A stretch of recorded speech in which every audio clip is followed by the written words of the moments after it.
এখনো কেন বাংলার মাটিতে মিথ্যা মামলা থাকবে? আপনারা কি এটা মেনে নিবেন? তারেক রহমানের নামে যত মামলা হয়েছে সব মিথ্যা মামলা, ঠিক কিনা ভাইরা? আমরা বাংলাদেশের জনগণ, আমরা নারায়ণগঞ্জবাসী একটি মিথ্যা মামলা তারেক রহমানের বিরুদ্ধে মেনে নিব না। অচিরেই সরকারকে বলতে চাই, আপনারা অচিরেই জননেতা তারেক রহমানের বিরুদ্ধে সকল প্রকার মিথ্যা মামলা, ভুয়া মামলা প্রত্যাহার করুন।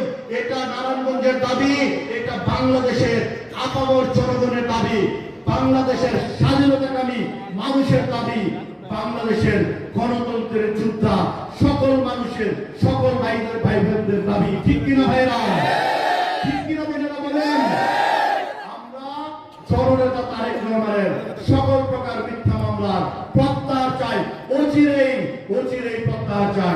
আমাদের নেতা তারেক রহমান অলওয়েজ একটি কথা বলেছেন, আপনারা এটা শুনেছেন, জনগণকে সাথে রাখুন, জনগণের সাথে থাকুন। শুনেছেন কথা আপনারা? আপনারা ওনার অনেক বক্তৃতা, জননেতা তারেক রহমানের বিভিন্ন স্পিচে আপনারা এই কথাটা শুনেছেন না? আমরা কি করতে হবে? আমরা জনগণের কল্যাণে কাজ করতে হবে, এটাই হলো আমাদের নেতার নির্দেশনা, ঠিক আছে ভাইরা? আমরা যারা আছি, আমরা আমাদের নেতার নির্দেশনা অনুযায়ী জনগণের কল্যাণে, জনকল্যাণে, সমাজ ব্যবস্থার জন্য, দেশের জন্য কাজ করে যাবো ইনশাআল্লাহ। করবেন তো ভাইরা? সাউন্ড নাই কিন্তু, কাজ করবেন না?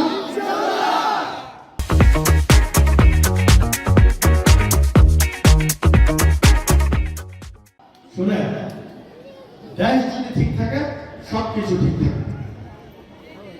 কি একটা কথা আছে না? কি কথাটা মনে আছে আপনাদের? ব্যক্তি থেকে দল বলো, তারপরে বিএনপি দেশের কল্যাণে কাজ করে। বিএনপি আওয়ামী লীগের মতো ভণ্ডামি প্র্যাকটিস করে না। বিএনপি আওয়ামী লীগের মতো দেশের ক্ষতি করার জন্য কাজ করে না। বিএনপি আওয়ামী লীগের মতো গণহত্যা করার জন্য কাজ করে না। বিএনপি সামাজিক উন্নয়নের জন্য কাজ করে। বিএনপি শান্তির দল, বিএনপি জনকল্যাণে কাজ করে। এই দল কে তৈরি করেছেন? এই দলের প্রতিষ্ঠাতা কে? জিয়াউর রহমান। তারপরে এই দল ধরে রেখেছেন কে? এদেশের গণতন্ত্রের মা দেশনেত্রী বেগম খালেদা জিয়া, ঠিক আছে? দীর্ঘদিন এই 17 বছর গণতান্ত্রিক আন্দোলন যুদ্ধ করে এই দলকে টিকিয়ে রেখেছেন কে? জননেতা তারেক রহমান, ঠিক? কষ্টে ধরে রাখা দল কোনদিন অন্যায় করতে পারে না ভাইরা, ঠিক কিনা? জননেতা তারেক রহমান কোন প্রকার অন্যায়কে প্রশ্রয় দেন না, কোন প্রকার অন্যায় টলারেট করেন না। আমি বিএনপির প্রত্যেকটি ভাই বোনকে বলতে চাই, আপনারা আমাদের নেতার প্রেসক্রিপশন ফলো করে আপনারা অবশ্যই কোন মানুষের অকল্যাণে কাজ করবেন না, মানুষের কল্যাণে কাজ করবেন, ঠিক আছে ভাইরা? শোনেন, সবকিছু শেষ আছে। এই যে আওয়ামী লীগ সরকারের যে অবস্থা ছিল, তারা তো ভেবেছিল তারা 2040 বলে, 2040, 2050, তারপরে বলবে ভীষণ কি 100 বলবে, ওদের সব বলতে পারে। ওদের ভীষণের গতিসীমা এত দ্রুত ছিল, মানে ভীষণ শুধু ভাবতেই আছে, আর যাই ঘটছিল তা খুনি আসিরার বাবার স্বপ্ন দেখেছে, ঠিক না? তার স্বপ্নেরও কিন্তু কোনো শেষ ছিল না। বাংলাদেশের যা যা অভিনব ঘটছিল সবকিছু তার স্বপ্ন, এটাই কিন্তু বলছিল আওয়ামী লীগ সরকার, ঠিক না? এইসব ভণ্ডামি করে কি টিকে থাকা যায়? জোর করে জনগণের মন পাওয়া যায়? জোর করে জনপ্রিয়তা অর্জন করা যায় ভাইরা? জোর করে টিকে থাকা যায় না, জোর করে মানুষের ভালোবাসা পাওয়া যায় না। এদেশের মানুষ জননেতা তারেক রহমানকে ভালোবাসে, ঠিক কিনা ভাইরা? দেশের জন্য, দেশের কল্যাণে জননেতা তারেক রহমান কিভাবে কষ্ট করে গিয়েছেন আপনারা দেখেছেন না? 111 মঈনুদ্দিন ফখরুদ্দিন সরকার কি করেছে? আমাদের নেতার মেরুদণ্ড ভেঙে দিয়েছিল। তারপরে আমাদের নেতা দেশ ছেড়ে যেতে চাননি। আপনারা জানেন তো এটা, তাই না? কেন যেতে চাননি?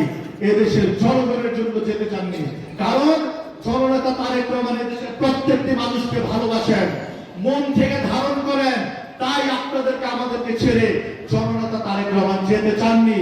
তারপরও বাধ্য করেছে সেই মঈনুদ্দিন ফখরুদ্দিন সরকার তাকে দেশ থেকে বিদেশে পাঠাতে।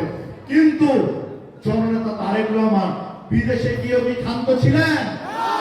দেশের জন্য কাজ করেছেন, আপনাদের জন্য, আমাদের জন্য, এই দেশের আপামর জনগণের জন্য কাজ করেছেন। ঠিক কিনা ভাইরা?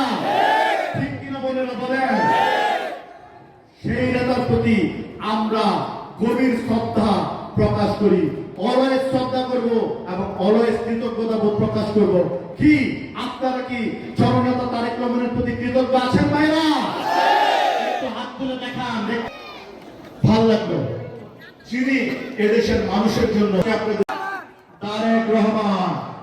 তারেক রহমানের নেতৃত্বে বিগত 17 বছর যাবৎ আন্দোলন সংগ্রাম করেছে এদেশের জনগণ, এদেশের সাধারণ মানুষ, বিএনপির প্রত্যেকটি পর্যায়ের নেতৃবৃন্দ করেছেন না?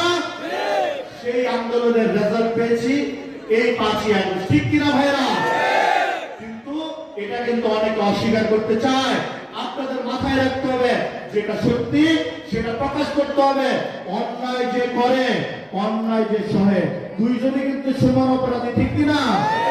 তো কেউ যদি কোনো মিথ্যাচার করে তার কিন্তু উপযুক্ত প্রতিবাদ করতে হবে। ঠিক আছে? মনে থাকবে আপনাদের। তাহলে এই যে একটা অভিনব স্বাধীনতা যুদ্ধ হলো, যেই স্বাধীনতা মহান ঘোষক ছিলেন শহীদ প্রেসিডেন্ট জিয়াউর রহমান 1971 সালে। তারপরে এই স্বৈরাচারী হাসিনা সরকার যে 17 বছর তাণ্ডব চালিয়েছে, এই তাণ্ডবকারী দলের সাথে যুদ্ধ করে এই 17 বছর যে গণতান্ত্রিক যুদ্ধ হয়েছে, গণতান্ত্রিক আন্দোলন হয়েছে, সেই গণতান্ত্রিক আন্দোলনের রূপকার কে? তারেক রহমান। সেই গণতান্ত্রিক আন্দোলনের নেতৃত্ব দিয়েছে কে? তারেক রহমান। সেই আন্দোলনের অনেকগুলো খাত ছিল।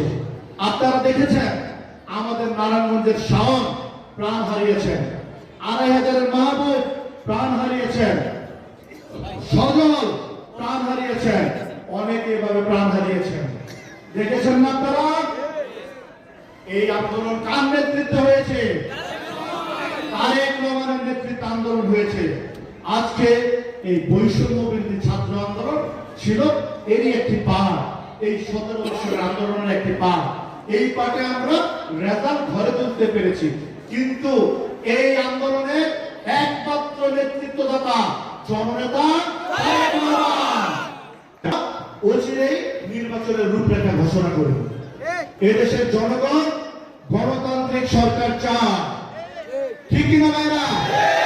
আপনারা গণতান্ত্রিক সরকার চান? আপনারা ভোটের সরকার চান? হাত উঠিয়ে দেখান যে আপনারা চান কিনা। আমরা সবাই ভোটের সরকার চাই, গণতান্ত্রিক সরকার চাই। এই গণতান্ত্রিক আন্দোলন কিন্তু শেষ হয়নি যতদিন পর্যন্ত এদেশে একটি গণতান্ত্রিক নির্বাচন না হবে, অবাধ সুষ্ঠু নিরপেক্ষ নির্বাচন না হবে, ততদিন পর্যন্ত আমরা রাজপথ ছাড়বো না ভাইরা। ঠিক কিনা?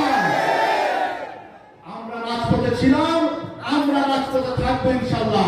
এবং অন্তর্বর্তীকালীন সরকারের উদ্দেশ্যে বলতে চাই, আপনারা যেই দায়িত্ব নিয়ে এসেছেন সেই দায়িত্ব পালন করেন।